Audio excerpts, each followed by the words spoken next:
Hi, everybody. Welcome to the Mormon Newscast. It is Monday. It is June 30th. It's the very last day of June. We're heading into the 4th of July weekend. I'm Rebecca Biblioteca. I'm here with Radio Free Mormon Bill Reel. We have so much breaking news tonight that we are going to jump right in with RFM. You guys knew he'd be the one to talk about this and what's going on at BYU. Why don't you take us into that right now? Well, it has to do, thank you, by the way, Rebecca. It has to do with this sudden ending of a lawsuit that was filed in May. So a very, very quick lawsuit from filing to ending. It was signed and dismissed. When I say signed, I mean signed by the judge and dismissed on agreement of the parties. This is the case in which an unnamed or anonymous plaintiff accused BYU quarterback Jake Retzlaff of sexually assaulting her back, I believe, is in November of 2023. So here's the headline from the Deseret News, today's date, June 30th, 2025, by J. Drew. Motion filed by both parties to dismiss civil lawsuit against BYU quarterback Jake Retzlaff. And as I say, since the time this article came out, the order was signed by a judge. It was actually Judge Coral Sanchez, if you remember her. The article goes on May 21st, 2025, a woman referred to as Jane Doe, AG, which I believe would be her first and last initials, AG, filed the civil lawsuit against Retzlaff and accused him of raping, strangling, and biting her in his Provo home the night of November 22nd, 2023. The lawsuit sought more than $300,000 in damages for each of three causes of action to be proven at trial. Friday, just this past Friday now, June 27th, 2025, Retzlaff's attorneys filed a response to the lawsuit in court and denied each and every allegation in the complaint. Retzlaff's attorneys called the accusations ridiculous and bizarre, and that the quarterback and the woman had consensual sex that night. So now it is definitely official, as you had been talking about in previous episodes, Rebecca, that he is definitely admitting to sexual intercourse. Of course, the defense is one of consent, but consent doesn't get you so far when it comes to the honor code at BYU. It's still an offense. Attorneys representing BYU quarterback Jake Retzlaff and the anonymous woman who filed a civil lawsuit accusing him of sexual assault and battery have filed a joint motion to dismiss the case. That should be joint. Both parties filed a joint motion, now it's joint, Monday morning, June 30th, 2025, in Salt Lake City's 3rd District Court to have the case dismissed with prejudice and upon the merits of the plaintiff's complaint against the defendant, with each party to bear his or its own attorney's fees. Okay.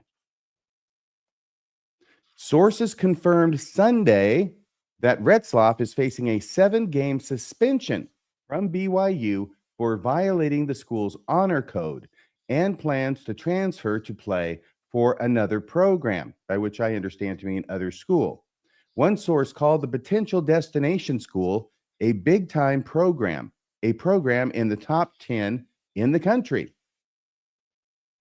Now, I wanted to see if I could find, and I was able to find, a copy of the answer that Jake Retzlaff and his attorneys filed with the court on Friday that happened really the very court day before the case was dismissed by agreement of the parties. And I say court date because Friday is the court day before Monday. So this happened very, very quickly.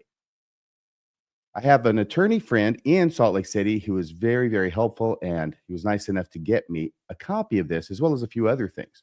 This is the thing I'm most interested in because there were a number of accusations, counter accusations that were made by Retzlaff in his answer, which, if true, put this case in a rather different light. The first had to do with the existence of flirty texts, and that's in air quotes, afterward. In other words, after the alleged rape in November of 2023.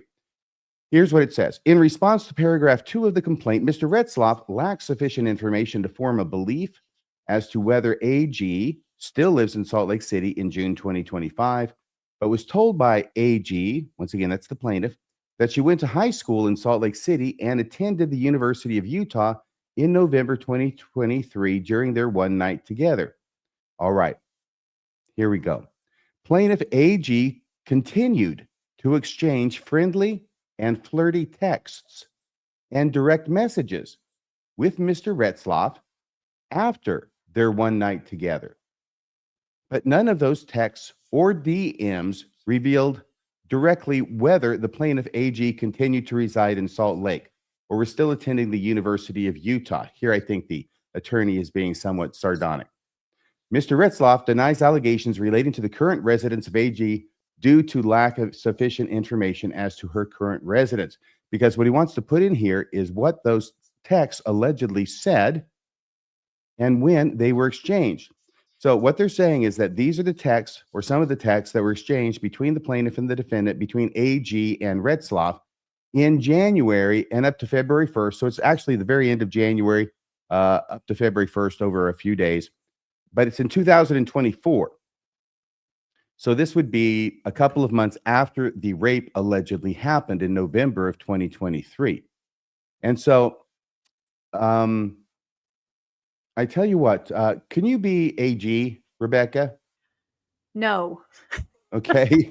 It's like this big. Oh, that's right. I'm so sorry. I am so thought it sorry. was- Bill is going okay. to have to play the part of AG. Can you do that? I can do that. I will.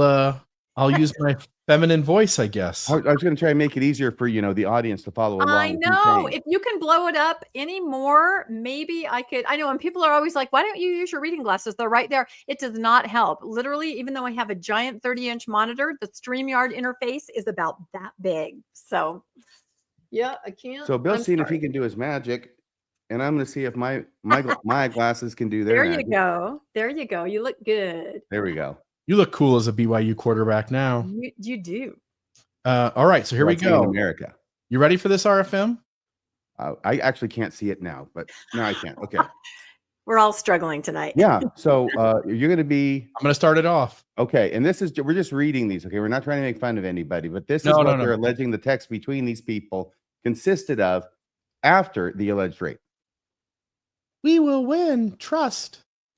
Oh, that's the other thing. She's a Utah State, University of Utah student, right? He's So she's- BYU. Okay. I'd forgotten about that she goes to the University of Utah until I got toward the end of this page. And when you understand that, then you understand the back and forth, the banter that's going on. So she says, we, referring to Utah, will win, right? Trust. That's what you said. Okay. And then he says, sure, whatever you say. I'll bet on it. Ha ha ha. What exactly would you bet? What are you thinking? Excuse me. IDK, you tell me. No, you pick. It was your idea. Why can't you just decide? How long have these people been married? Who cares? We will win. These I are mean, they've already flirty gone texts. right to, they skipped the honeymoon and then went right to the bad part of marriage. Okay. It's not going to get any better than this. So it was your idea. And then what did you say, AG? Why What did can't say? you just decide? Who cares? We will win. What? Is that in there again? It both lines are from Oh, her. yeah. Because he Yeah, doesn't she does it respond to that. twice. And so she says, we will win. Okay. And he says, don't seem so confident.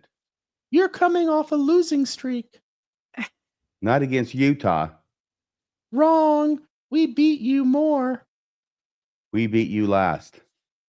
You were still in California. Yeah. Okay. And then Retzlaff says February 1st. These are all on February 1st now.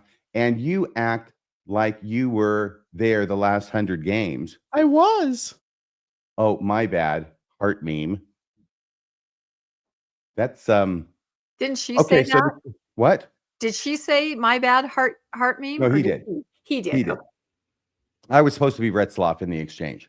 Okay. Okay. So the question then that would be posed to a jury if this thing went to trial is it reasonable to think that a person who had been the victim of rape, as she describes herself as having been, would have been sending text messages like this with the alleged rapist just a 2 or 3 months after the event? So that was one thing. Now, the other thing, actually, there's a few things, and I went through this and I took them out and just focusing on this. We're not reading the whole thing. I want to get right to the nub it. Retzlaff admits to sexual intercourse, but claims it was consensual. That's there under paragraph 9. And he goes into some detail. I don't know that we need to do that here. The main thing is that as part of his legal defense, he says sex, yes. Consensual, yes. Rape, no. That's what he's saying. but he doesn't have to, but he admits to the sex part, which is enough to get him in trouble with the honor code. And that's what happened. All right. So here's another interesting thing. Apparently, the plaintiff, AG, the allegation is that when she went to the Provo police to report this, she identified a different football player. And by that, I think the allegation is that she didn't give a name, but she said the football player who it was who she alleged raped her was a childhood friend. And that's in the police reports, according to this allegation. Now, I haven't seen the police reports. Okay. So once again, if the evidence matches the allegations in this answer, this it's pretty strong evidence. It does not help the plaintiff's case at all. I would say it hurts the plaintiff's case. Okay. But I haven't seen them, so I can't tell you if it does comport with it. So 11 now. In response to paragraphs 38 through 44 of the complaint,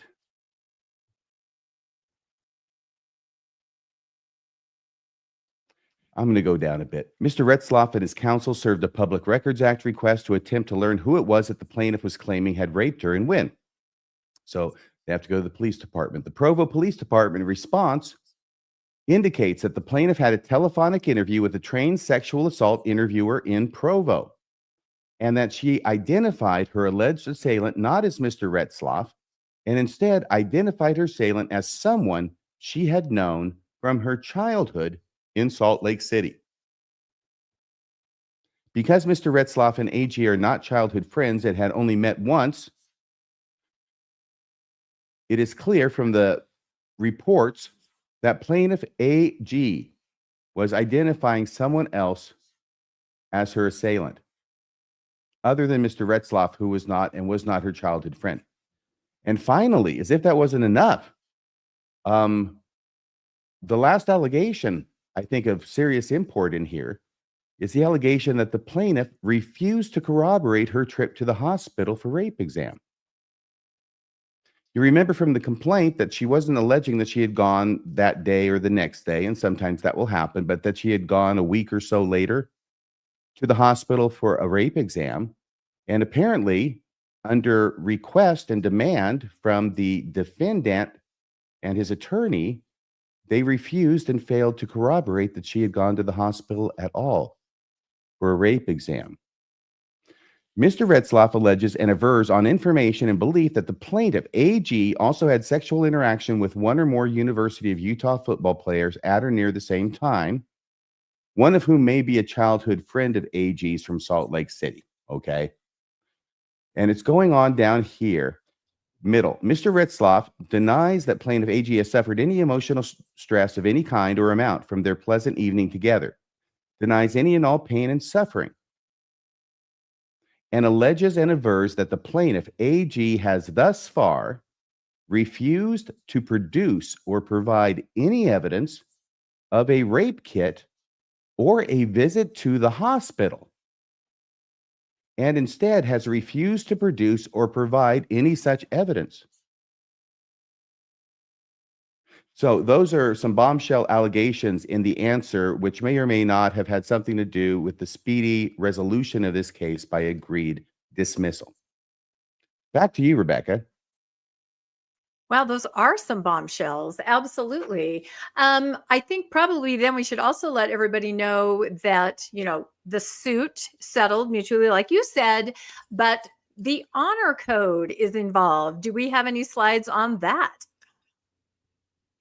You mean mine? Yeah, I thought you were going to cover all that. If not, we can just kind of talk about it. No, Yeah, the whole honor code. And here's the thing. This weekend, yeah, there was Everybody a was lot. asking, you were asking, all the people who listen to you were asking, what's BYU going to do? Exactly. Are they going to have the integrity that they claim to have? Are they going to have the courage of their convictions?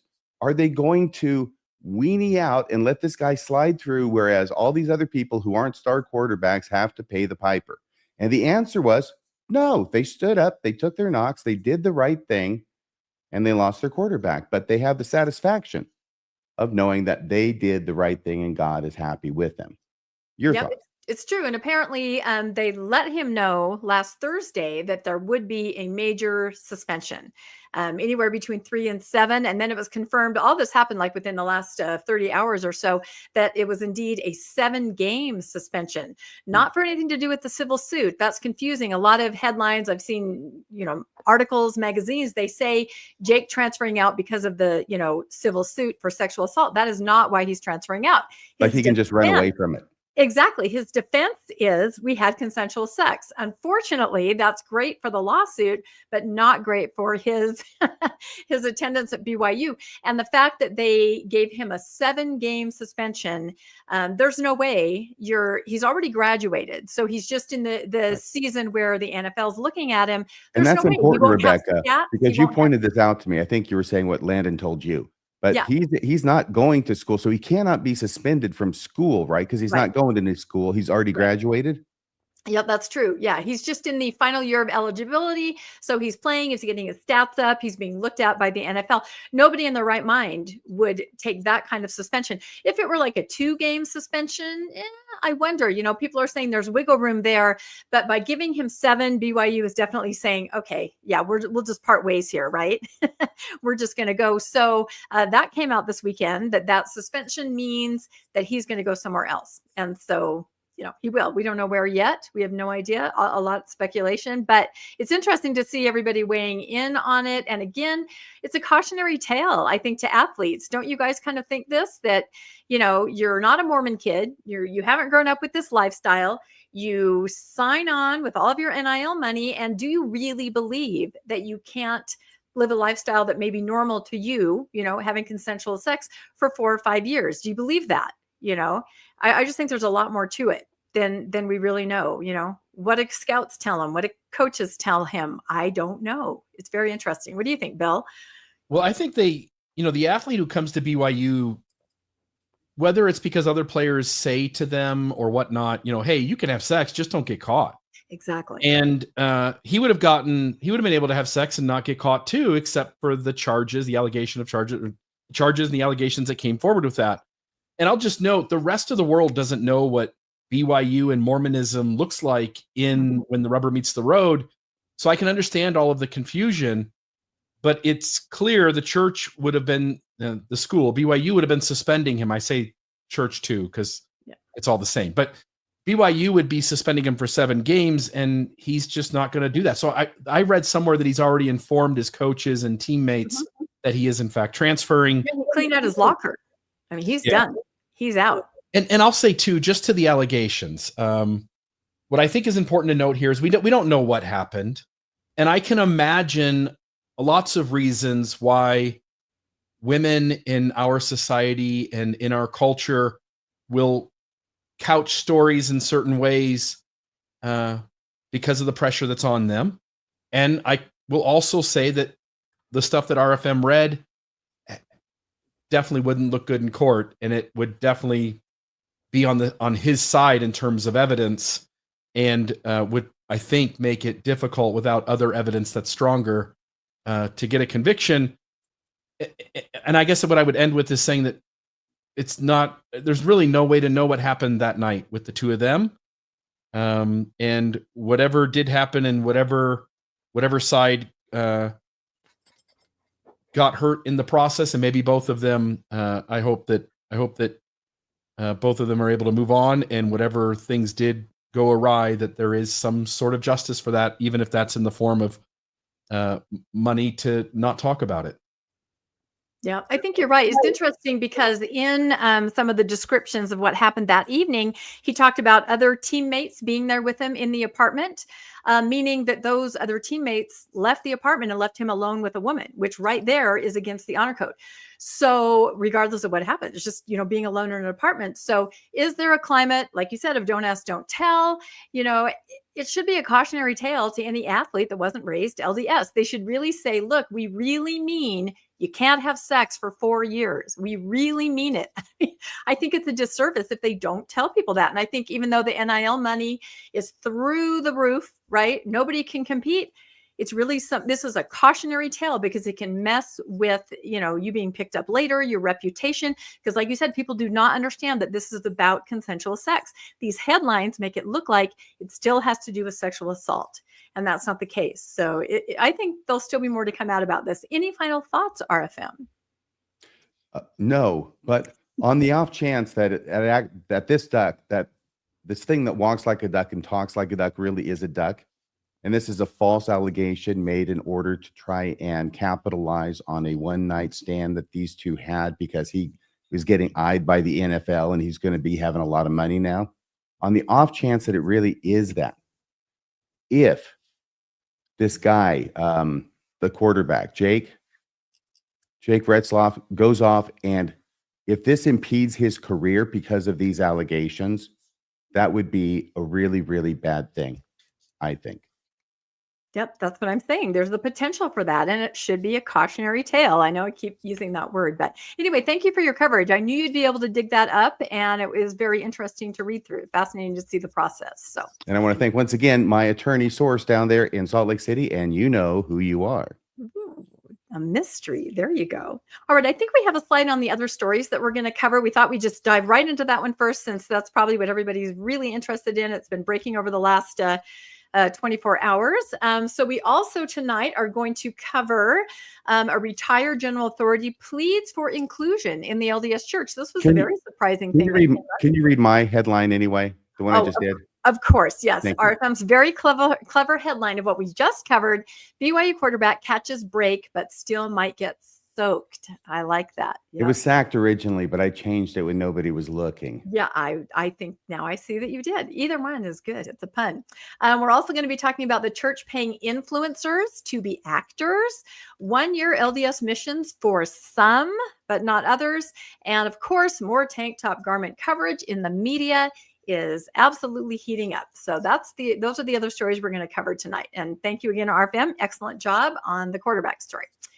All right. My story here, I said to everybody before we started, there's like 3 major stories. Like usually we'll have maybe one major and then some other sub stories. We have a lot of major breaking news that has been really hot over the last week and the last couple of days. So we are going to talk about LDS missions. Do you guys recognize this temple where you fill in the little blanks? Did either of you have one like this? When you went on your, did you serve a mission, Bill? Maybe I don't even know that about you. You didn't. Okay. RFM. Did you have something like this on your mission? You mean this diagram? Do you know what this is? I do not. So probably not. I don't think the Salt Lake Temple was completed when I went on my mission. Okay. So this is one of the diagrams where you cross off every single day of your mission. If you cross off all the days there on the temple, you will know that you're done and can go home. Now, I had one of those. How many boys did I put in the MTC? I can't count. Anyway, lots of times girls at home have these because, they're crossing them off, waiting for their guy to come home. I know my co-host Landon on Mormonish, he hated his mission so much that he was just like, it was the only bright spot in the day to make that X, because he knew that eventually, hundreds of days from now, he would be able to go home. He always talks about this. But in this case, it's half completed, because we're going to talk about missions that are not the 2-year mission for elders, 18 months for a girl and 2 years for an elder. Now, in the church handbook right now, it says, under all of the information about missions, fulfilling your term of service. It says missionaries are expected to serve the full term of service. That's 24 months for elders, 18 months for sisters. Please do not ask your mission president to release you earlier than your assigned release date. That is right there in the handbook. What? Do people really do that? I think a lot of people tell the mission president, I'm leaving. I don't know if they ask, but they're I am astonished. Amongst my missionaries, my compadres, right? The question was never about going to the mission president to ask to reduce your mission time. It was whether you should go to ask to increase your mission time. The extension. That's exactly right. But in your day, nobody came home. Today is a different day. And that's what we're going to talk about. And we are going to talk about athletes and missions. And before I start this, I want to say that I think all these young men that we're going to talk about, these elite football players, seem to be incredible people. I respect them for their faith and the fact that they want to go serve missions. I respect them for their athleticism and their careers. I'm in no way trying to say anything about them. What I'm saying is I admire them for kind of taking things into their own hands and doing a work church balance kind of a situation where they are able to be autonomous and in control of their destinies and make the choices that work for them. I respect them half as much. Exactly. What I wish is that every young person had that ability. I wish every young person had that option. So I am in no way in what I'm discussing saying anything derogatory about these guys because they sound amazing. I swear I have not been more interested in BYU football since my freshman year, which was 1984 at BYU. Do you guys know what happened in 1984? To the championship? It was the championship. Yeah, I didn't know there was anything special about it. I was, of course we are. And I actually had 2 sets of football tickets because 2 different guys had asked me to get tickets with them. I didn't know how to say no. So I bought 2 sets and I would kind of like go back and forth. I know it was sort of like an episode of the Brady Bunch. I'll get into that later, but I'm just saying I really am following the BYU football now because of this story. So we're going to talk about what happened. Who did you go with? Both. Did you go with both of them? That's what I'm saying. I'd say, oh, I can only stay the first half. And then I'd say, oh, you know what? I can show up at the second half. I know. I was terrible. Do you know if a guy did that, it would have a different response? I know. But I was super sweet. I just didn't know how to say no because I was raised LDS and I'm a people pleaser. That's all. That was it. Anyway, we digress. You bear no fault in this. I don't think I do. I was just trying to make everybody happy. So, and I got to go to a lot of games. It was fun. Okay. So we are going to talk about a star recruit who has just agreed that he's going to go to BYU. This is Ryder Lyons, right? Here's the picture here. Now, let's see. Okay. So here he is. And the first thing that came on the radar was Kevin John, who, is a sports commentator. And he says, Ryder will graduate from high school in December. This is December of this year, 2025, and he will go on a 1-year mission. He will join the BYU football program for the fall of 2027 season. So right there, everybody started doing the math in their head. Okay, wait a minute. He's going to go on his mission, 26, 27, and a 1-year mission. A lot of people said, oh, that must be a typo. There must be something wrong with that. But no, then we started seeing it pop up other places. I haven't been on the Cougar boards since I used to work at BYU. And those are like, social media where they talk about the teams. So I found this person made this comment. They said, I'm a big sports fan here. Today, a 5-star quarterback committed to the Cougars. I've been following this story, but something I saw early on was his desire to serve a mission before enrolling in college. Not uncommon. However, he explicitly and repeatedly stated in the past that he would serve a 1-year mission. So apparently this person who's been following the different commentary about Ryder, he has said, I'm going to go on a 1-year mission and then attend college. I found that odd. Again, this is a faithful person, team, following the team. And I wasn't aware that that was an option. Today, he doubled down on that and he outlined that he will graduate this fall. That would be a few months, from now, like December-ish, after his senior year of high school, graduating early, and then go on a mission in January 2026 and enroll at BYU in the spring of 2027 for football camp ahead of the 2027 fall season. And at first, this guy says, I think it was a service mission, but no, the way he's talking about it is a proselyting mission. And so he's just questioning. He's going, this is really interesting. This is something new.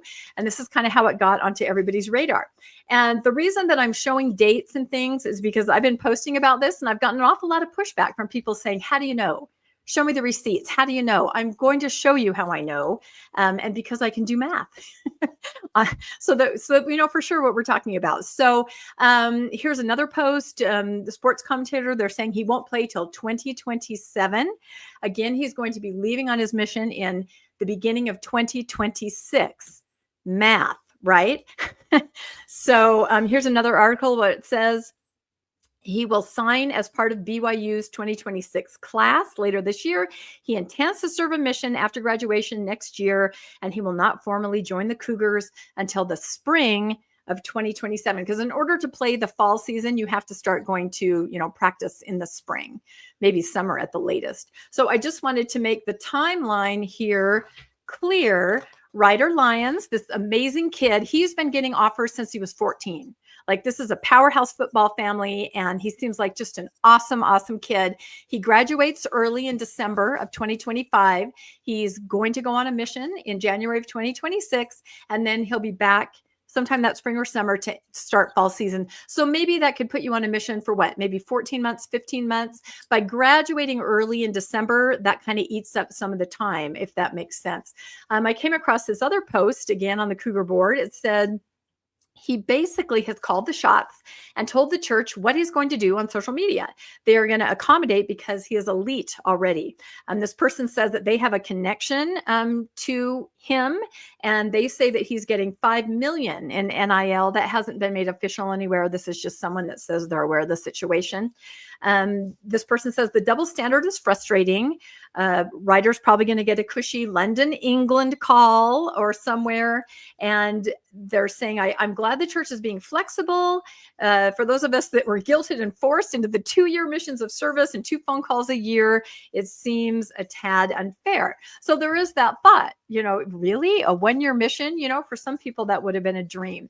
Now, so that's where we stand right now. This is what he's declared. This is what he says he's going to do. He's going to graduate in December, start his mission in January, going to be back in the summer of 27 to start in the fall.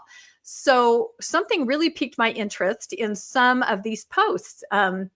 This person said Ryder has talked about it being 1 year. Walker's mission was also 1 year. Now, who's Walker Lyons? Walker Lyons is his older brother. And it's interesting to follow this because this is kind of full cycle. This has already happened. Now, he was not recruited by BYU. He was recruited as a USC Trojan. But this is his older brother, also elite athletes. Like I said, this family seems incredible in what they're doing. So here we go. We have a national signing day, February 1st for Walker. He's a tight end, and he's going to go to USC. It said he had previously committed to Stanford, but then a coach resigned, and so he was back, open to recruitment. He is not expected to enroll until the fall of 2024. So you have National Signing Day, February 2023, and he's going to start playing the fall of 2024. So again, math, right? After he completes an LDS mission. So that's very interesting.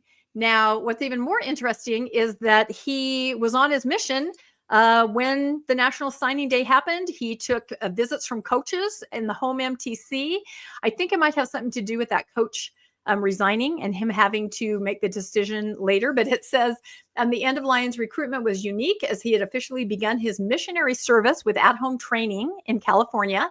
And he took a home visit with Georgia coaches last week while donning his missionary attire. And that's a picture of him in his missionary attire, throwing the ball around with little brother at home. So very interesting that he was on his mission while all of this was happening. He was committing, he was signing, he's posting on social media, oh my gosh, look, I'm going to play. And there he is at the same time in the home MTC. So there's definitely deadlines and things that these guys have to meet. And the missionary program in the church thinks it's okay, which it should be, right? You should be able to accommodate young people and what they have going on. But again, I wish this was available to all young people. I don't know that it is. I think that's kind of the point that I'm trying to make. So the church also highly promoted him as going on a 2-year mission. And if you want to just play a second of this, there are several videos like this talking about him and his family and what he gave up to serve a mission. And again, this is on the church website. Yeah, they're still there. Yeah.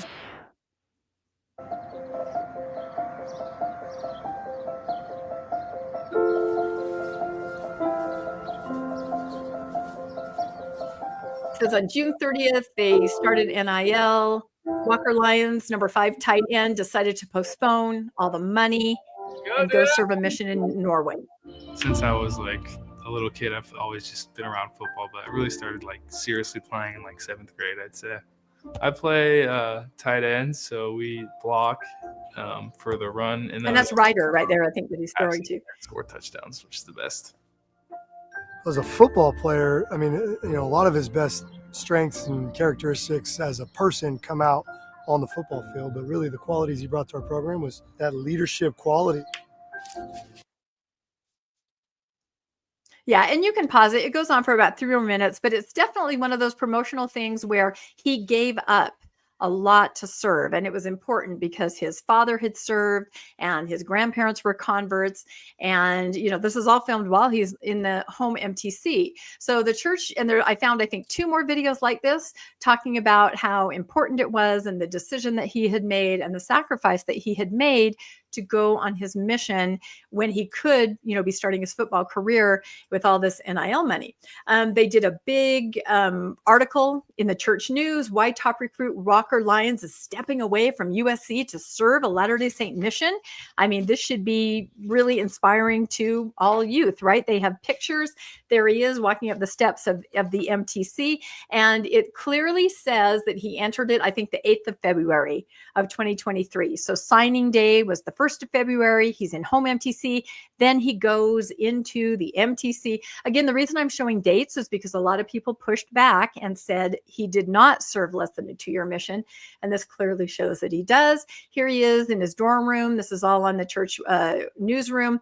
Again, February of 2023. And then we have these words here. Walker's mission decision was not lost on his young brother, Ryder, who is also an up-and-coming college football recruit. So I'm saying that Ryder probably watched what happened here. Now, there are places where they keep calling it a 2-year mission.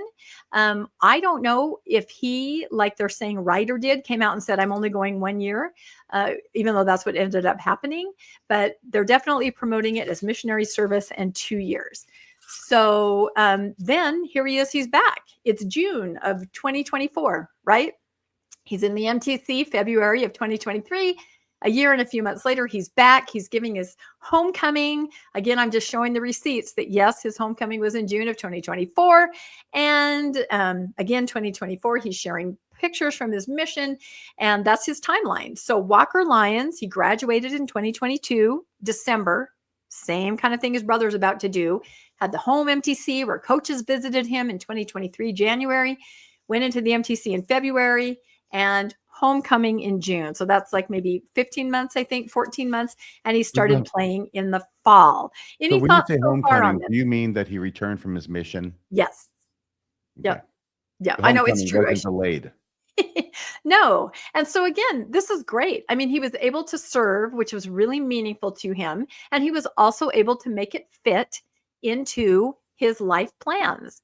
Again, I just wish that other kids knew that this was an option. And it's interesting because as I've been posting about this, I had a message from somebody who said, oh my gosh, I know somebody who had the chance to do something. I think it might've been track and field, and they were on their mission. And there was a little bit of, oh gosh, if only I could get back for this season or that. And this person said, I'm going to send them these articles about Ryder and about Walker, because what if other kids could have this opportunity to make it all work, make it all fit time-wise, instead of the cookie cutter 2 years? So I came across this post. Hey, I've got to ask you this question. Now, Yeah. the older one, that's Walker? Yeah, he's the older brother. Yep. But he was able to get this deal from the church, apparently, even though he did not go to BYU. Exactly. And so that speaks to influence and whether or not everybody kept saying 2-year mission.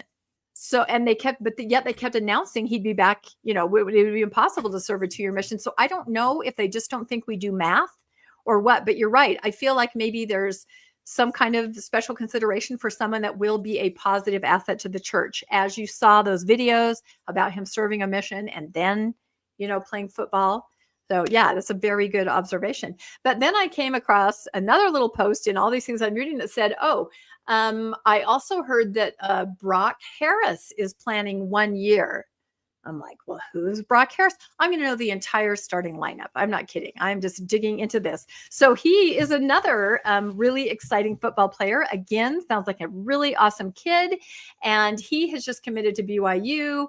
It says that he plans to graduate in December. Okay, so same trajectory as the other two. They graduate high school early, but then he's going to leave on a church mission in January. So we're talking 2025, 2026. And then this one says that he will report to BYU in 2028. So this does indicate that this kid is going to go on a 2-year mission.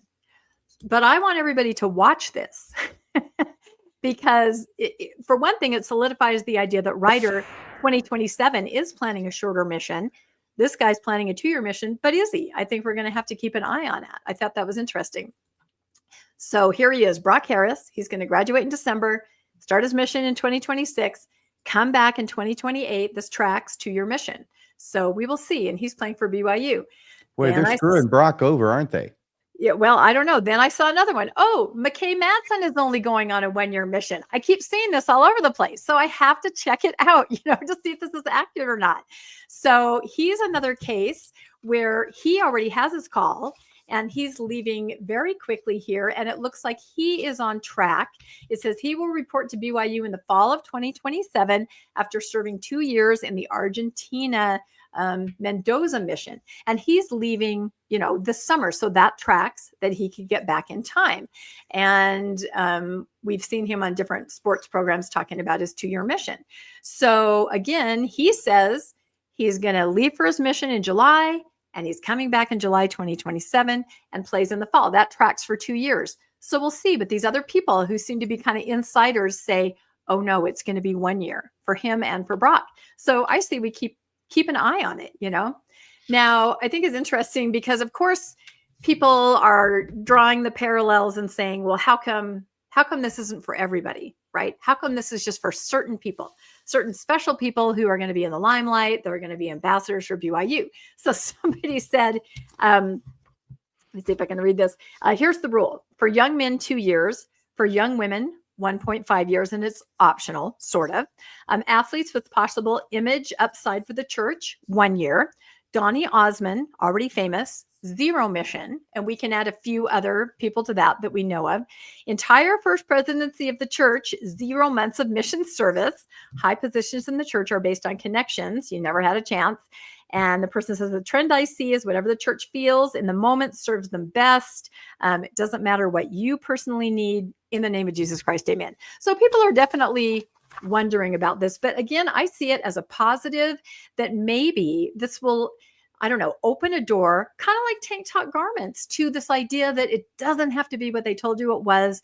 There's wiggle room for you. I mean, do you have the chance to play in an elite jazz band, but you're going to miss the opportunity on your 2-year mission? Go on a 1-year mission, and maybe it means that you yourself have to come out and say, look, I'm only going to serve for 1 year. I don't know what they would do if people started saying that. So there was a really awesome article as I'm ending here. This was in By Common Consent, and I thought they said it really well. I'll just read this really quick. It said, I did my undergraduate at Utah State University, so I generally don't follow Brigham Young University sports. However, I was intrigued to learn that the 5-star football recruit, Ryder Lyons, that was the first one we discussed, who kind of blew this open, who just committed to BYU, will serve a 1-year mission. His older brother, Walker, currently playing for the University of Southern California, also served a 1-year mission. Apparently, someone in the mission department decided that allowing the Lyons brothers to serve 1-year missions was best for their individual situations. And this is what I'm talking about here. Everybody is different and they have an individual situation.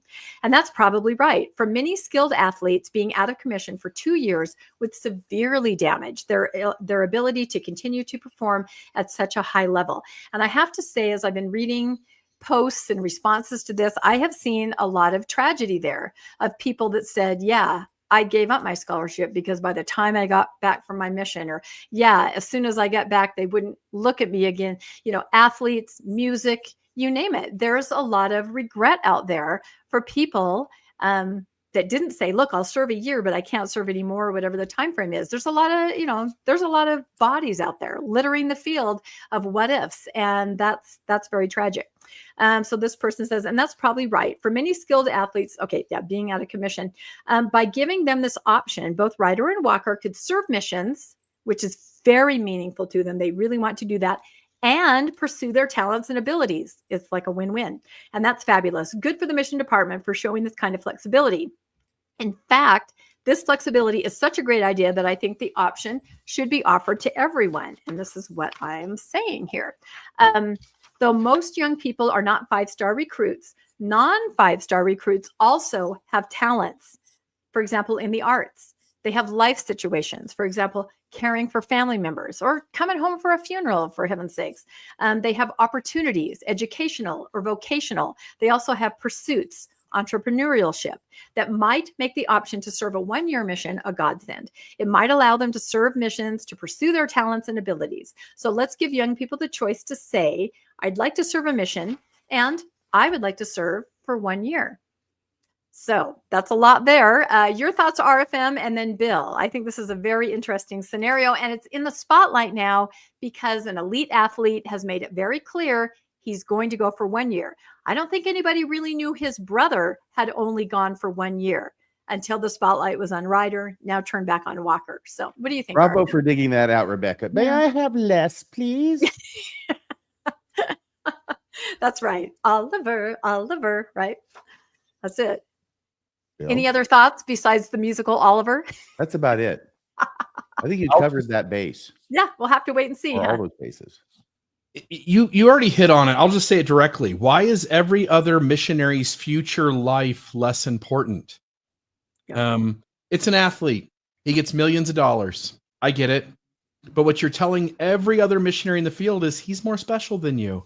While you give this message in church that, well, the nursery leader's worth as much as the bishop, and who at every calling is equal in God's eyes. Well, you've basically told every missionary, you don't get to ask me for any exception, but those guys get an exception. So first. Second is, I wonder if part of the game might be telling them that part of their mission is allowed to be served while they're at home. In other words, go off to BYU, be a good boy, keep the mission standards, and we'll count it as a 2-year mission. And I'll just say that's a workaround, and that doesn't really count in the eyes of anybody who's being reasonable. And then I'll just, as a little funny note, you mentioned the first presidency. None of them had served a mission. Also, the previous first presidency, none of them have served a mission either. That counts Elder Eyring twice, although that's just one mission he didn't serve. Meanwhile, these are the same people who tell the seniors they should go on 2 or 3 missions, while also asking you to go on a mission when you're young. And so now every person in the church is sort of commanded to go 3 or 4 times during the course of their life. Yeah, good point. So God is a sports fan. Who knew? Yeah. I think that's it. Yeah, no, and Elder Eyring's story is really interesting about his mission. I was reading about that the other day. It's like, he could have gone, but it had to do with the draft and coming home and being worried that he would be drafted timing wise. And his mom said, oh no, that's too dangerous. Don't do that. So for personal reasons, for things that worked better for him, he did not, so let's give that option to others. That's the only point that I'm making, because wouldn't it be amazing if young people had autonomy to work that in to what their plans were? And I bet more people would go, perhaps, if they had that option. I don't know how many years they need to indoctrinate someone. Maybe there's an algorithm about you have to be out for 2 years, and that could be it, but I don't know. I think the door is open, as somebody just said in the chat, and we'll see what happens. All right, to you, RFM. I think you're next. I think it might be me, Rebecca. Oh, is it you? Oh, yeah, okay. I think so. I thought it was RFM's little. Well, I think he comes here in just a second with his story, but okay. I did want to just note a few things, if I can just interject. Folks, we do have the Mormon Newscast live studio audience. This is happening on Monday, August 4th. This will be in Salt Lake City. If you're going to Sunstone, if you live up in northern Utah, if you want to travel quite a ways, because we've had events where people come as far as Wisconsin and Wyoming and other places to participate in these things. There is a block of tickets that have already sold. There's maybe 70-75% of the tickets that are still remaining for this, but we have about a month to go. And these, when we get close, these will go fast and they will be gone. That's not just a gimmick to try to get these sold. In all honesty, when we do events, things do sell out. And so please, if you want to show up at this, please get a ticket. There will only be ticket holders allowed to get in. So please register for that. I'll put the link in the chat while RFM is giving his story. And I also just wanted to say too, please subscribe, like, share, and comment. Subscribe to the channel. Please like this particular episode. Share it with a friend. Help us get some traction with the Mormon Newscast. Depending on which episode, but we average somewhere between the two channels, somewhere in the neighborhood of probably 10 to 15,000 views per episode. We'd like to increase that, and we need your help to do that. Would you please share this on social media? Share it with other folks who are interested in Mormon news, And please leave a comment down below, which helps the algorithm here and helps us get this episode more coverage and visibility. So thank you to everybody who does that. And then lastly, whichever channel you're watching, please go to the other channel and subscribe as well. Help out the data for both. And if you really enjoy the Mormon Newscast and you want to help us continue this far into the future, please consider being a donor. I've put both links up there. I'll put these in the live chat as well. So Mormonish has a donor box. The Mormon discussion version of the Mormon Newscast has a donor box. I'll put both links in the thing. And if you can donate, we would very much appreciate your support. It helps keep this show going and it helps us bring the news to you each and every week. So with that, I'll duck out of the way. Words to live by. Thank you so much, Bill Reel. Salt Lake Tribune has an article, June 28th. That was Saturday. It's about former GA or retired GA or GA emeritus. Elder Snow, we need to be more inclusive, he says. Retired LDS General Authority discusses his journey to LGBTQ plus allyship. And there's a picture of him right there. He used to be the church historian before my mission companion took the job. Dayline Provo. When asked what initiated his change in attitude toward LGBTQ plus issues, a retired top Latter-day Saint leader points to his gay granddaughters. There's nothing like having grandchildren. Do not mess with my granddaughters. Emeritus General Authority 70, Stephen E. Snow said, when I learned about my granddaughters when they came out, that was real. That made a huge change in my life. During a question and answer session at the Gather conference held recently, Snow voiced his belief that church members have a responsibility to make the institution safer and more welcoming. We need to do more. We need to be more inclusive, Snow said. We need to find a place, hard as it may be right now. We need to find a place for our friends, our grandchildren, and our children to be at home in the church. 15 years ago, Elder Snow said he would have had a hard time imagining himself at an event like Gather. But as his granddaughters have taken a step back from the church, he said, he has developed a deeper understanding of the difficulties that LGBTQ plus members face. They could offer so much, he said, but it's not an easy place for them to be. The church, he clarified. So there's that story. I know a lot of people have had misgivings about his coming to these feelings and conclusions after he's retired and after the day of his power is past, and he can't do anything about it. Other people have said, well, better late than never, and he can't come to it before he's ready to. Handing the story back to you, Rebecca, for your thoughts. No, I think this is great. And again, it's why we need younger leadership. He's, I think, 75, which is hilarious that I'm saying that's younger. But when the people are so geriatric, almost 100, they are not in contact with people, families. I don't feel like the people that are out there, the general authorities that are going to wars, they're meeting people of all different types, which creates empathy, right? He didn't care or know until he personally had people he loved, that were LGBTQ. So again, it's very much needed that we have younger leadership that are actually out there with the people so that they can try to make some kind of change. But yeah, I mean, it's good that he's saying that. I don't think they ever would have allowed him to say that or publish it in the Tribune if he were a general authority himself. And he wouldn't have been at that gathering that he was at where he was speaking. So do you think he might face any pushback for these comments?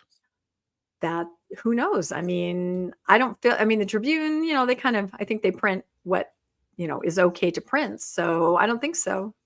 And somebody in the comments said this could be kind of a marketing, to kind of segue into the next thing, technique where they have somebody who's not a serving GA come out and just started softening things a little bit. Oh, I don't know. Anything. What do you think, Bill? And then we'll go right into your story, which has to do with marketing. When you're a leader in the 70 as a full-time general authority or the top 15, what is it about being in the system at the highest levels of leadership that for the 70s who move out, Marlon Jensen said a lot of soft things towards the end and when he was out. You have Stephen Snow saying such. You have certain leaders saying things behind closed doors, Hugh B. Brown. You have Dieter Uchtdorf saying something soft and then getting in trouble and sort of going back into the 12. I just want to note there's something about the system that prevents some good men from arriving at healthy, good perspectives while they're in top leadership.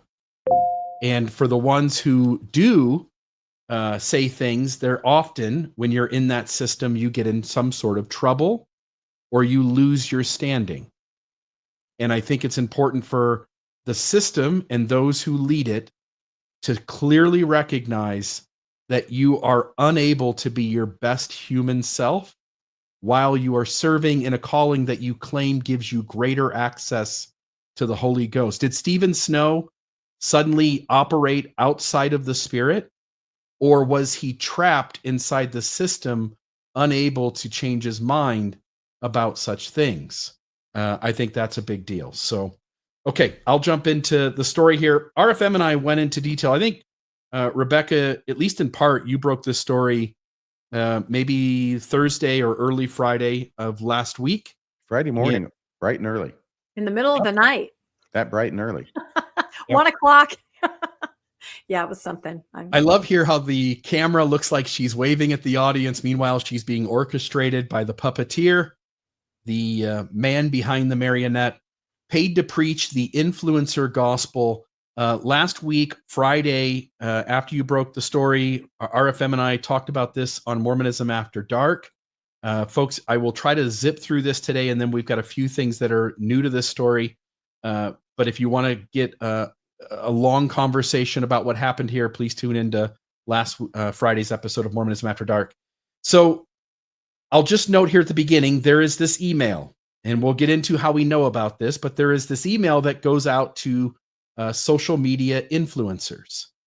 And somehow the church and the company it hired, its digital marketing company, know who are LDS and who isn't. And they went and sought out the LDS social media influencers and sent them an offer, a contract to receive money to do certain things for the church. And there was a brief that was sent out. This is the brief, and we'll go into detail about that here. But I want to note, part of what we know comes from this young lady on Instagram, and I'm going to play the video for you here, and you can hear what she has to say about this whole operation that's going on behind the scenes with the church. So here it is. Church emailed me and tried to pay me to be an influencer for them, which is absolutely wild. Let's talk about it. They essentially wanted like a brand deal, but for the Mormon Church, not just some random skincare company, which is truly wild to me to even be saying out loud. And yes, I know I grew up very Mormon. I was adopted through a Mormon adoption agency. I was sealed to my family in a Mormon temple. I literally went to church every Sunday for 3 hours and then seminary at like 5 a.m. My dad was the bishop of our childhood ward, like very, very Mormon. And in fact, my mom is still a member of the church. My brother is. I have a lot of friends and family who are still active LDS. However, I left the Mormon church as soon as I possibly could, and I haven't looked back, you guys. Like, I don't know why they reached out to me, because I feel like I've been very open about the fact that I am no longer LDS and I will never, ever be Mormon. So yes, I was a little surprised when they emailed me. However, when I opened the brief that they sent my way, my jaw was on the actual ground, like speechless. I was expecting to see something pretty mild, like just have brunch with a sister missionary, or, you know, like go hang out with friends, or an invite to go to a Mormon church. No. They were balls to the walls in this brief. They literally wanted a video of me being super heartfelt and talking about how the Book of Mormon changed my life. They want me to share how the Book of Mormon brought peace and clarity and purpose to my life. The Book of Mormon, the one that Joseph Smith found in the ground, you know? I mean this so sincerely. The only thing the Book of Mormon brought my life was an unhealthy fear of coffee, tattoos, and a weird relationship with showing my shoulders. Like, absolutely not. But it was also confusing because the brief made it very clear, like, do not say Mormon, do not say LDS. They just wanted me to focus on like being a Christian and being Christ-like and Jesus Christ, but then also the Book of Mormon brought me so much peace and purpose. Like, you guys are contradicting yourself. And I debated for a while if I was going to talk about this because I have no hard feelings towards the LDS Church. Like, truly, like I said, my family's still very active. I have a lot of friends who are active. And while it's a no for me, like, I don't have any hard feelings towards like Mormons and the LDS people in general, you know, like, it's just not for me, cool for you. However, it just feels really deceitful to me to like have a whole bunch of influencers being like, the Book of Mormon brought me peace, but in fact they're being paid thousands of dollars just to say that. Like, get your bag, but also just know if you're seeing these videos from a whole bunch of influencers being like, I love the Book of Mormon, this is why.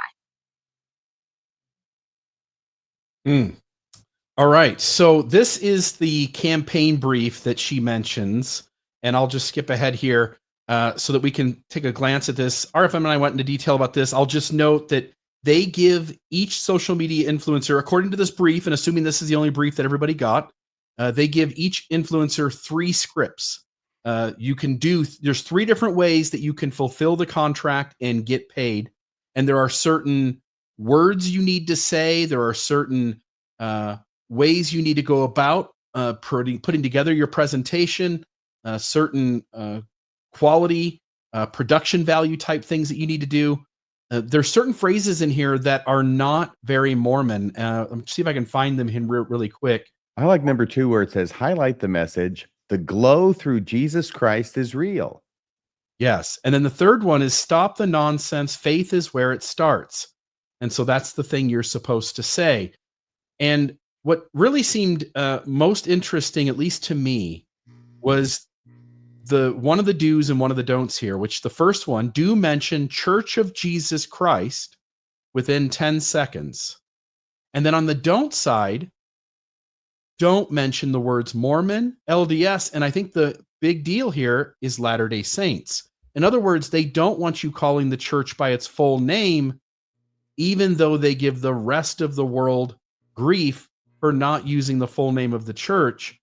They want to get as far away from their own built image that they've put 200 years into creating. And they want these social media influencers speaking about the church as only the Church of Jesus Christ, and to state you will not get paid if you say the Church of Jesus Christ of Latter-day Saints. Somebody mentioned, how are you supposed to talk about the Book of Mormon without mentioning the word Mormon? Yeah, it's sort of difficult, isn't it? And just to say the Church of Jesus Christ, what a smokescreen. I looked it up once. There were over like 265 Church of Jesus Christ. They don't even own the website. That belongs to the Bickertonites. This is Homer Simpson blending into the bushes. Yeah, blending into the bushes. That's right. So it just sounds like a very nice Christian church, Church of Jesus Christ. You could probably go quite a while without realizing you were investigating the Mormon church.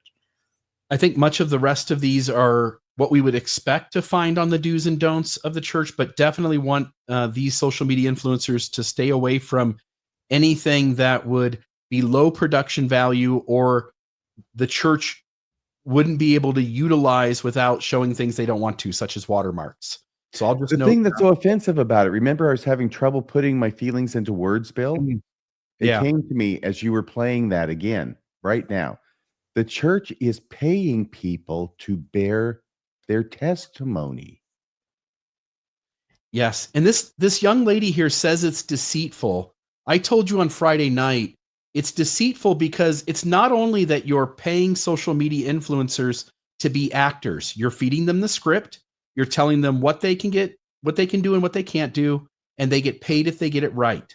They are paid actors by the church giving their testimony, but different than a paid actor who, if you had a commercial, you know it's a commercial.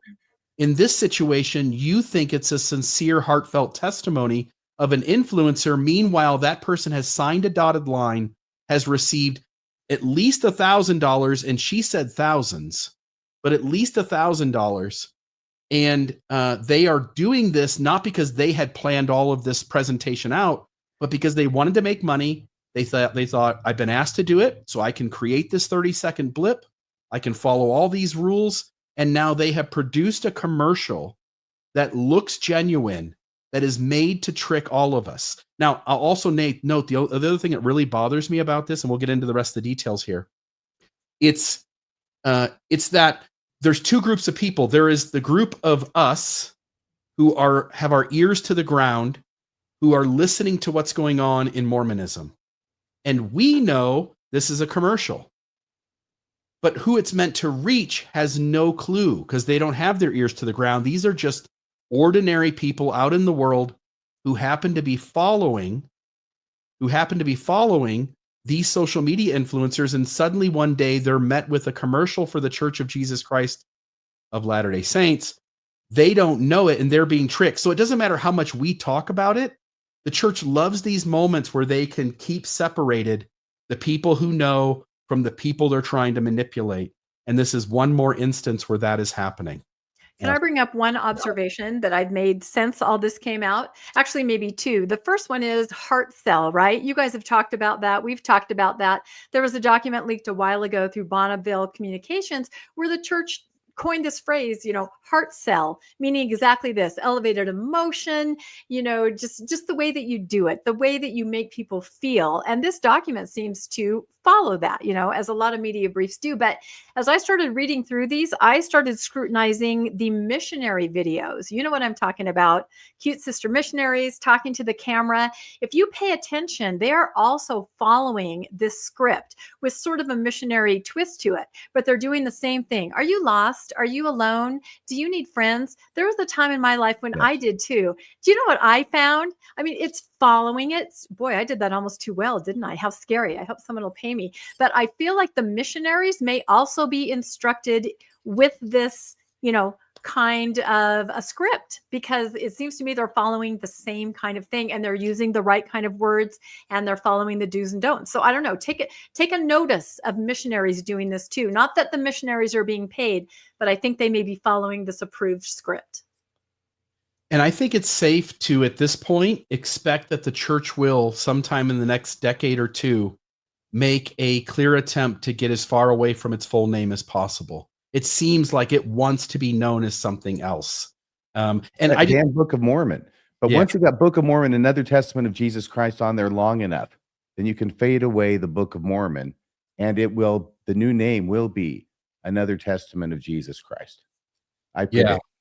And to get away from their reputation with the word Mormon, or the history with polygamy and racism, or to step away from being known as the church that hides things and lies about things, I just want to note who built that reputation. Again, it's back to those top 15 leaders, generation after generation, who have not done so good at keeping the name of the church in good standing. So there's that. Okay, I'll just note here, part of the process here of this agreement: sign the agreement, create and submit a script for review. So not only do you have to do one of those 3 scripts they say, you have to submit exactly how you're going to do it and get approval. Film and submit the content for review within 5 days, and then create an invoice. And so there's that. I also want to note too, Jasmine Rappley, who's Neil Rappley. Neil Rappley is an apologist with Fair Mormon. Jasmine, in the last few years, has joined. She's his wife. They have joined together. They do like Book of Mormon Central and Scripture Central and all of those things. They have their own TikTok channels and social media places of influence on social media. She made a note, Arfim, I don't know where this was, but you mentioned this on Friday. She made a note that this can't be true because no one's offered it to her. I was reading the comment that someone else had made in the live chat and we put up on the screen. So I can't verify that. Speak to this. No, I can speak to this. Or in what way it was said. Because some people were saying, she's using her words really carefully. Yeah, no, I can tell you, because when I saw this in the middle of the night, I was not kidding. I got out of bed, I put on my podcasting outfit, and I put a short out at 1:00 in the morning. By the time I woke up, Jasmine's TikTok was out about it, doing some, apologetic cleanup. And I knew that would happen. So she has since left Scripture Central and she's on her own. And she basically said, "Oh, you might have seen this." Really? It literally just came out 4 hours ago. She said, "Nobody's asked me And then she said what it could be is they do hire people to make movies, to make videos and things like that, and they do pay those people. So this could be a misunderstanding where somebody's trying to hire them to do this. There's a lot of pushback on the idea that they're being paid, and that's why it's so important right there. Create an invoice. That indicates that you are asking for payment and you will be paid. So all over the place, they're saying, nope, show me the receipts on being paid. I say this right here is the smoking gun. The influencer content creator must create an invoice and they'll be paid, yes, by a middleman, but the church hires the middleman to hire the influencer. I mean, look at number 3, right? It's Yep. got to be talking about the influencer. Step 3 is film and submit the content for review within 5 days. The same Who person who's approves- doing number 3 is doing number 4, creating the invoice. And the church has a say in approving that. It's not the marketing advertising agency. It's the church's litmus tests and standards that have to be met. And Right. I'll just note, in Jasmine's case, Jasmine, I'll just clear it up for you. They don't want people like you. They don't want the Carden Ellises and the Kwakus and Austin Fifes of the world. They don't want that. They want innocent looking ambiguity sort of folks that aren't really talking directly about Mormonism. They want folks who are have a huge following on social media that have nothing to do with Mormonism. And then suddenly they're testifying of the church and getting paid money to do it. I also am reminded, when if anyone who's seen the Truman Show, and what bothers you about his experience is that he's being tricked. He is going through his life and everyone around him is a paid actor, but he doesn't know it. And we all understand that that is deception. And this is on a much smaller scale, sure, but it's the same thing happening. The person who's talking to you on the monitor, on your computer, you're watching a video on YouTube or Instagram or TikTok, you usually go to this person to get their cooking tips or their clothing ideas or their perspectives on something going on in the world today. And suddenly they're bearing testimony of the church. And you don't realize that, at least for the 30 seconds you're watching that, you're on the Truman Show. It's along those same kinds of lines. And it's why we feel gross when we sit and think about why this just doesn't feel right. Content checklist, video quality has to be good. Sound has to be good. Keep text elements in places that will not be obscured by other graphics that show up on the YouTube thumbnail or other places. So for instance, when you get to the end of a YouTube video, it sometimes advertises the next video. They want to make sure that those things are not covered up. Make sure you have great lighting, great reflection. So avoid screen reflections. There you go, RFM. And then you shared a few things with me, Rebecca, that add to this story. I'll just note, in the middle of this on the screen is this person that we played the video from. Rebecca, you informed me of that. That sort of caught me off guard because she is criticizing the church for doing this. But here she's not exactly standing up for the church, but she's trying to give the church a bit of a buffer. And so this person is speaking. She says, "Hi, I worked at church headquarters managing the online store and in marketing. To clarify, the church does pay for these ads and social promotions because they pay the agencies who then execute the project. So that's the only thing I'd push back on in this video, to say the church is 100% hands-off in paying influencers for promo work is incorrect." Now, does she mean to do the double negative there? Because what she's saying is that the church is paying the influencer. Yeah, this is the person who's trying to push back against her. So the very first comment is someone else who's saying, you're trying to give a buffer, but I worked there and they absolutely are paying these things to be done. Right. And And a so- lot of people are saying, no, this is not real. This is not happening. They don't pay the people. It's handled some other way. I They're want to say trying to once again, distance themselves from it. Yeah. So this person is saying, I work for the church. They pay marketing. Who pays the influencer? In my mind, they pay them. So I want to say once again and underscore this before everything changes, okay? Because right now we're in the land of confusion. This is just hitting, and people are saying, no, it couldn't be this way because that looks really bad. And then ultimately we're going to find out that it really is that way. And then those same people, a lot of those same people are saying this looks bad. They're going to say there's nothing wrong with it. So right now, in this moment, I want to underscore the fact that there are members out there who are going on record as saying implicitly, if not explicitly, that there's something wrong with this allegation. Otherwise, they wouldn't be defending it so arduously.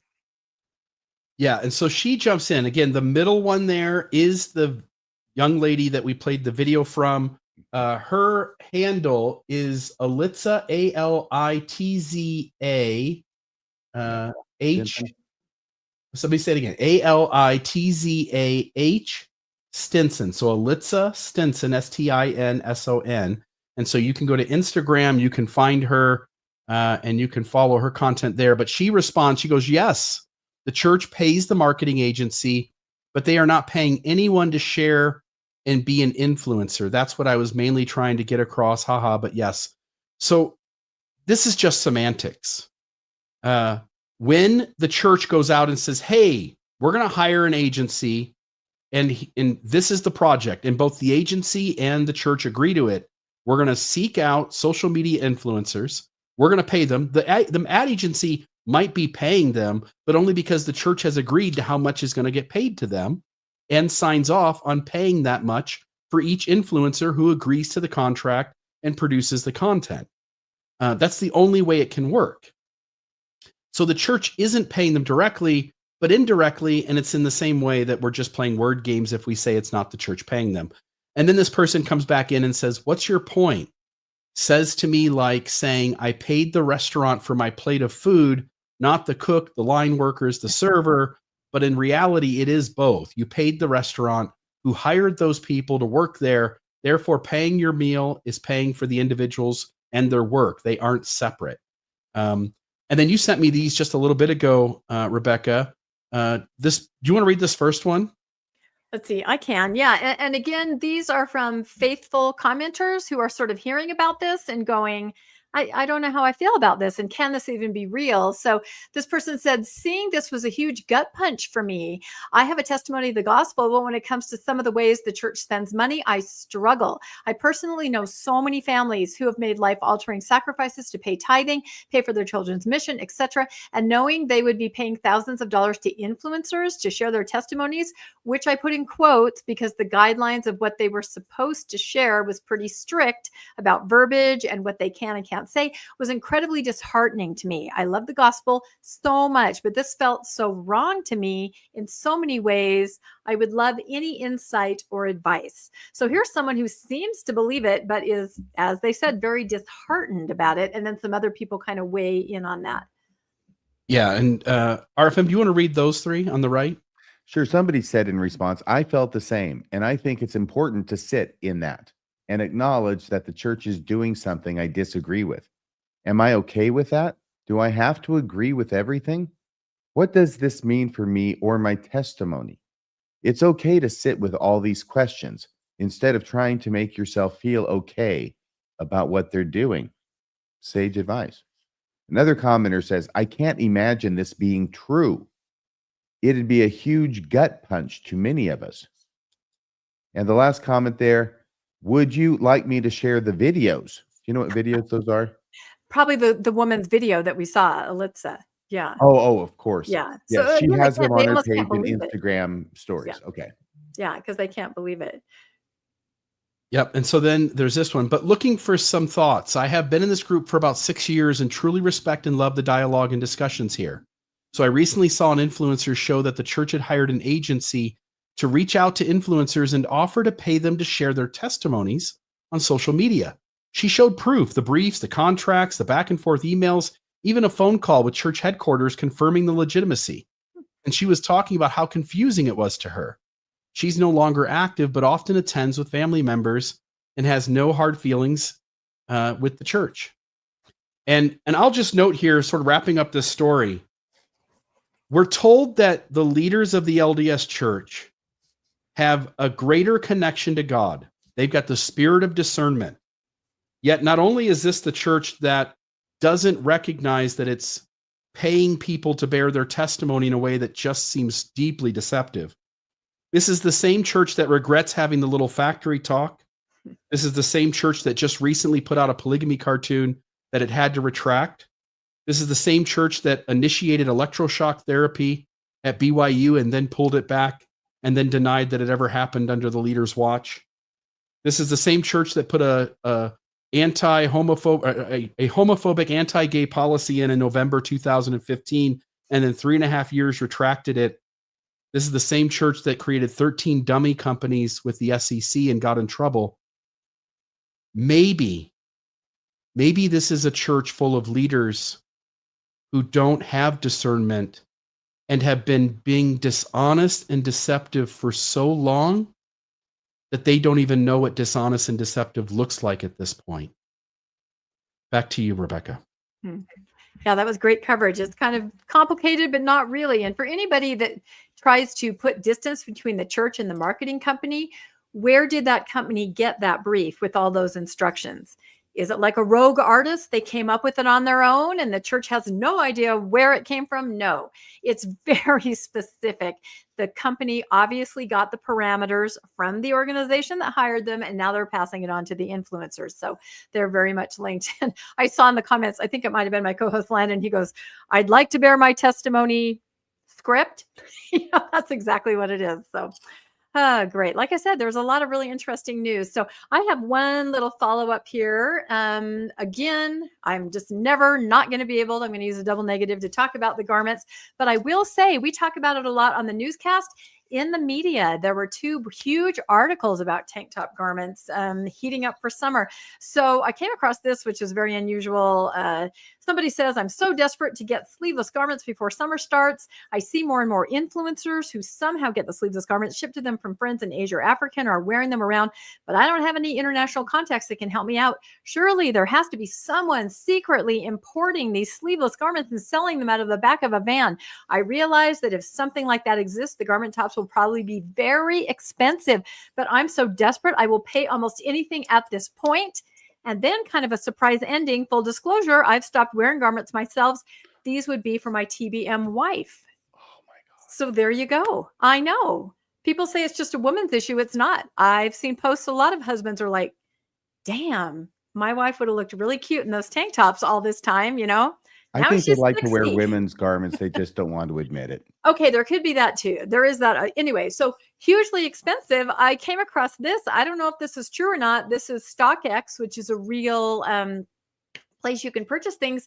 $127. Do you see Wait a that right second. there?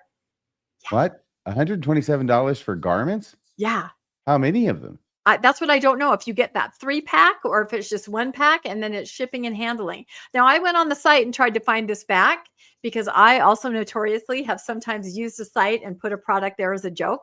So, but you know what? We're hearing this. I talked about it last week where they were going to charge $40 plus shipping and handling. So Q4 cannot come fast enough for women. That's all I'm trying to say. So like I said, there were some articles which I thought were great. This is by Jana Reese in the Religion News Service. Now, often her articles are then picked up in the Salt Lake Tribune. With this article, I saw this in a Baptist newspaper and somewhere else. So this is getting out there. And the title is "Mormon Women Are Finally Allowed to Wear Sleeveless Tops. Here's Why Some Are Grieving." I mean, if that wouldn't be an intriguing title to someone who wasn't LDS, what are you talking about? Sleeveless tops and grieving. And she says, the church taught these women they were making a holy sacrifice by covering their shoulders. Now they are confused because showing shoulders is suddenly fine. And I think they really are talking to women in my demographic, right around my demographic, because it really seemed to take on steam in the late 80s, 90s, 2000s. Prior to that, I'm going to show you that it was a little bit different. Now, when I went to BYU, my freshman year was 1984, like I said, and in the administration building, they had this hall. I think it was the administration building, and they had portraits of the homecoming queens, and some of them were dressed like this beautiful girl here in this gorgeous evening dress with, straps. Her beautiful shoulders are showing, and it looks completely, appropriate. But we would kind of That go, wouldn't that's work even interesting. with the new garments, would it? No, that would not work with the new garments. I mean, the extra small, where the strap is 1 7/8 inch, yes. But if you needed a larger size, no, you'd have a 3-inch strap right there. So no, unless you kind of pulled the garment, it wouldn't. And then look at this lovely homecoming court of 1965. That's actually the year I was born. And here you have different options, right? Again, it's all about options, mission options, tank top garment options. So you have some of the women dressed with sleeves. You have another beautiful woman there dressed with her elegant long gloves. And she's showing, she's showing the sleeves. So it was a different day, I think. And so I just thought I'd go through a little bit of a history at BYU, because that's kind of the microcosm. That's where people are policed. Here is a sewing class where you sew clothes and they're modeling them. One is this is in the 20s, all the way down to your wrist kind of a dress. But look at this other beautiful, elegant dress where you have your shoulders showing. Here's a dance from the mid-20s, and you can see some of the women are wearing sleeves. Some have a strap and their arm is showing. So it just seems like anything goes. And then I went through, I had so much fun doing this. Oh my gosh, all the old homecoming pictures. And where they might not be wearing a strap, it's definitely off the shoulder. None of these would work with garments. And of course, you could say, well, these co-eds probably were not endowed. They were not wearing garments. But, at BYU, you have to kind of dress garment ready, right? And so here you have these gorgeous 42, 48. Well, I hope they were endowed. Well, I mean, I doubt they were married at BYU. Typically, you would leave BYU and you got married to go have children. So, but they would soon be endowed. Now, she's not wearing an off-the-shoulder dress, but she was crowned Miss BYU 1947 by George Albert Smith. A few years later, she became Miss America. Look at that. Yep. And look at that beautiful dress that she's wearing. So definitely off the shoulder. You have the 50s, 56. It was just so much fun. I had so much fun putting this together. So bear with me. These women are just fantastic. And in fact, I think it was our friend Lila that said she knew one of them was a mother of someone. So, I mean, these people are known. 57, 58. Here we have, gosh, I can't even read this. That's 659, 61. Here's our cover girl right here. Look at this beautiful one with the shawl. And then let's see, we get over to 81, getting into my era. This is the last one that I saw that was sleeveless right there. And then you look right next to her. That's another court in the early 80s where you have some that have sleeves and some that don't. And then after that, the first presidency decided that to have a homecoming queen was to draw too much attention to a woman's body. And so they did away with homecoming queen. Oh, they don't have that anymore? They have not had it since the late 80s. No more. Yeah. Oh. So, I thought that was really interesting that they were the ones that got to decide, oh, no, we're not going to do this anymore. But yeah, they haven't. So at the same time, another article by Peggy, of course, in the Tribune is talking about what we talked about last time with the summer wedding dresses, right? And this says, with the new garments, the LDS brides are hot for sleeveless wedding gowns. The trick is to getting their hands on those garments. And we talked about this. They have a couple brides featured in the Tribune where they're showing just beautiful dresses, the elegant sleeveless option. This woman says now she doesn't have to choose between comfort and covenants. I thought that was catchy, right? Don't choose between comfort and covenants. I get the dress I want, she says, as well as all the reminders of my faith. So it's a win-win for everybody. And another one makes the point, it is going to be harder to tell who is wearing garments and who isn't, even in a wedding dress. So anyway, all these dresses are gorgeous. They're beautiful. Here's some other pictures. Of course, I've shown these before. If any of you come across any of these out in the wild, I'm just curious because I think that all the brides are just so excited and going crazy. What's also interesting is that the bridal stores. Now, I don't know if you know much about bridal stores in Utah, but they definitely cater to the modest dress. Almost all the ones that I looked at online say something about modesty, modest bridal attire, modest. Here's one, contemporary and modest gowns. What the heck are they going to do now, right? All of their inventory has a little cap sleeve. because that's what you buy that to look as elegant as possible, but still capping the garment. So here, this bridal store says, while many traditional modest dresses feature a cap sleeve, that doesn't mean they can't be updated to fit the new look.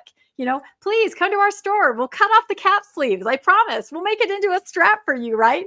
These gowns are great options for brides who love the style, but want to remove or modify the cap sleeve. So I'm telling you, all these stores have, storerooms full of inventory with the cap, and they've got to get the word out that we will cut that cap off so that you can wear the tank top garment. It's kind of interesting how the industry has to follow, what's happening with garments. It really does impact a lot. So if your wedding dress looked like this, which mine looked similar to that, right? And again, these are beautiful dresses, but the idea that none of us had the option, right? Maybe we did want a dress that had long sleeves and all the way up to the neck, but maybe we wanted something different. And so that's kind of what it's all about. Maybe we just wanted to be able to make a choice. And that's why that first article that says we're kind of grieving over those choices. And that's why we're talking about this so much, because we didn't ever have the option. I mean, when you got engaged, the first thing you thought of, I got to go find a dress and it's got to be modest. But I want it to be cute. So I got to find a workaround. I got to find a way. And then when you go to the temple, when you're getting married, it's called temple matron roulette. Worse than bishop's roulette. Back me up in the chat here. You could come across a matron who said, oh no, that dress isn't white enough. This is a wedding I went to. Really? 3 of my sisters have worn it. No, it's not white enough. You need to change. Or that's not right. You have to wear this jacket over it, right? It was all about the modesty. It had nothing to do with what the bride wanted. Choosing the dress was all about modesty. It was just a big sign blinking over your head. It was not about what you yourself might want or your fiance might want. So now I'm really excited that women have options, but I think there is a lot of grieving for people of a certain age like us.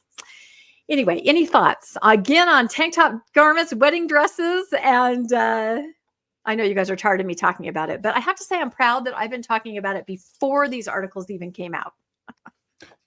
If I could just go back to the story before this. Yes.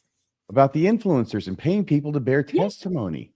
They got to change the line in the endowment now. It's got to be, I do sell my tokens for money. By the way, that's been the common theme all night long, and it's going to be in the next thing too. Yep. You can buy anything in this world with money. Yep. Wow. Way to tie it all together. You're right. Yeah. You can buy a shorter mission. You can buy special garments that aren't available to anybody else. You can buy, testimonies of the Book of sell Mormon. Your testimony. Wow. Bill pulled it all together. That was a great day of my power. You've got one more too that has. I just have one quick little thing that I could not pass up because this is just so crazy to me. Okay, so this is a text of it's summer family reunion time. Families get together and they have all kinds of activities that they do. Every family has their little special thing that they love to do. So here is a text going out from the planners of the reunion. I'm guessing it's probably the matriarch or patriarch. And they say to the family, "Dear family, Camp," and that's the family name, let's just say Peterson. Camp Peterson will soon be here. We are looking forward to seeing each of you who can come. At 3 p.m., we're going to have the camp flag raising. At 3:15, we're going to have a family photo on the dock. So far, it sounds amazing, right? Like any other family reunion. Here's where it takes a little bit of a turn. Here's a new tradition for Camp Peterson. Standing all together and reciting the Living Christ, the Family Proclamation, and the Restoration Proclamation. Many of you have already memorized the Living Christ. You got to be kidding me. They memorize that thing? I think this is a family that memorizes things. What is the name of this family for real? Because I want to stay far away. Yeah, I don't know. We're not going to reveal our sources. Anyway, here's the part where it ties into what Bill was talking about. The reward is still the same for each of these proclamations you memorize. Now, this makes me think that there was a reward for the Living Christ that everybody's already done, and now they're adding the 2 other proclamations. Ka-ching. And the patriarch or matriarch says, "I will have my checkbook." Woohoo! I'll this memorize challenge includes all adults with lots of love. So I called this the proc on the dock. Right? What family wouldn't want to play that? They're all going to stand on the dock and they're going to recite all these things. But, and I can understand this because when I was little, my dad used to pay me $1 for each of the Beatitudes that I would memorize. Do you remember the Beatitudes? Oh yeah. I remember Yeah, those. I would get $1. So he would go off to work and I would spend the day poring over the scriptures, memorizing Beatitudes. Don't all kids do that? And then he would come Absolutely. home and I would recite them and I would get some dollar bills that my mom would promptly change into 90 cents. Because, yeah, heaven forbid you could keep that dollar when you had to pay tithing on it. Right. And Your yeah, mom probably had one of those coin changers She around did. her waist. Yeah. she did. No, I've talked about how at Christmas morning we had to change anything we got, in a card or something into Oh tithing. my So gosh. there's a reason I'm on so many podcasts. You call it the Anyway. crock on the dock. I call it don't pee for free. Anyway, I think that's great. Families have traditions, and these guys are all going to chant and recite that together. So there you go. And I think that's all I have. I think now we can kind of talk about what we have coming up next, unless you guys have any more thoughts on recitations of family. Can you guys recite those? Did you do that with your family at all? No, I cannot. And if I could, I would forget it as soon as possible. Well, it's kind of like the young women's theme and the young men's theme. I remember the first time I ever heard those, I was too old to actually have done that as a young woman, but I was walking down the hall I was just out in the hall because I like to stay in the hall during church. And I heard this chanting coming out of one of the rooms, and I went there and it was all the young women standing up and chanting. And I was like, what is this? I thought maybe it's some weird thing my ward started. And then I found out, no, that's what they're all doing. So They're all chant. Well, I'm not down on the proclamation on the family or anything. I mean, it's just when in the course of human events. yeah, you should know that. It's true. And there's one sentence in it, at least one sentence in it that I am down on. That's right. What's interesting about the young women's theme is that on Secret Lives for Mormon Wives, one of the episodes, they're all having dinner and somebody brings up, oh my gosh, do you guys remember the theme? And they all kind of go blank and they all start going, we are beloved daughters of heavenly parents. We are, it was eerie. Okay. And people took note on social media. They're like, what is this chanting? Why do they all know this? What is this? They might have used the old theme where they said, we are a daughter of Heavenly Father. They've updated it to heavenly parents. Anyway, speaking of Jasmine, she and another LDS influencer put out a video where they sort of made fun of this. And they watched the Secret Lives women chanting and they said, oh my goodness, we don't do that. These are just positive affirmations. There's nothing weird about that, is there? It was interesting to see them try to backpedal and do some damage control on No, and that. there's nothing weird about garments either, because lots of other people wear religious clothing. Yep. That's exactly right. Yeah. Interesting. So, all right. I think this is our event again. And Bill, you already discussed it. Anything else you want to just remind everybody? Otherwise, I think we'll move on to what we have going on. Just come see us. It'll be really fun.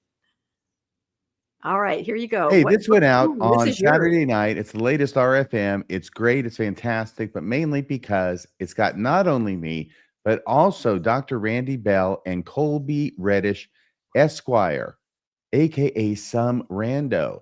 So we have a panel. We talk about 12 logical fallacies, the names, what they consist of, and give examples, and sometimes multiple examples from Mormonism. Therefore, it will lock it in your mind in a thoroughly entertaining way, and the almost 4 hours will whiz by like only 3. Almost 4 hours will whiz by. Yep, everybody check that out for sure. On Mormonish tomorrow night, Tuesday, 6 p.m., we have the wonderful Simon Southerton because, boy, DNA topics are heating up among the apologists, and I'll tell you why. There has been some advances in DNA research. And they're trying to head it off at the pass. Simon, every once in a while, he reaches out. He's like, I just can't let this stand. Let me on the show. I'm like, of course, you have an open invitation. So he's going to talk about some of the advances in DNA research that, again, are just kind of blowing the Book of Mormon out of the water, despite what apologists are saying right now. So that's 6 p.m. tomorrow night, Tuesday. Ooh, then we have this. I'll just note Mormonism After Dark last Friday. I thought it was a great episode. And if you have not checked out Mormonism After Dark yet, I would highly suggest you do. You will laugh, you will cry, you will enjoy the show with us. It'll be the performance both by us, RFM and I, as well as you, the audience, who get to play a major role in every episode and how it gets created. Anything you want to say about Mormonism After Dark, RFM? Friday night is my favorite night of the week because of Mormonism After Dark, because of you, and because of you. There we go. And then Wednesday for Mormonism Live, 6 o'clock p.m. Mountain Time, we're going to be interviewing Ganesh Cherian. regarding his new book, Joseph Smith, The Architect of Mormonism, a topical biography. So that should be a lot of fun as well. And the thing about Ganesh is that he has made some significant new discoveries about Joseph Smith and things adjacent to him in Mormonism. And we've asked him to go over the 5 top amazing discoveries he's made. And he'll be doing that on Wednesday night. Yeah. And I have to say, I think Ganesh has the best hair in all of post-Mormonism. Well, And next that's to saying mine. something. Yeah. Well, no, that's a given, of course. But other than that, yeah, that was a great picture of him. I love it. It's awesome. I do too. Yeah, lots of good stuff coming up. Get your popcorn, get ready. I think that's it. Is there anything else anybody else needs to say, or have we done it? I think we've done it. These were huge stories, actually. And I'm sure we'll have more to say about them going forward, because a lot of them are just kind of at the beginning and more things are going to pop up. So I'll be up in the middle of the night looking for new information, and I'll be texting both of you. So put your phone on silent unless you want 3 a.m. You'll never guess what just happened. So, all right. Thank you, Bill. Thank you, RFM. And we will see everybody next Monday. We'll be into July already. That's incredible, on the Mormon Newscast. Good night, everybody. Good night. That's a wrap for this week's edition of the Mormon Newscast. We appreciate you tuning in and sharing this time with us. Keep the conversation going and stay informed on all things Mormonism. Until next week, wishing you peace and joy. See you next Monday at 6 p.m. on the Mormon Newscast.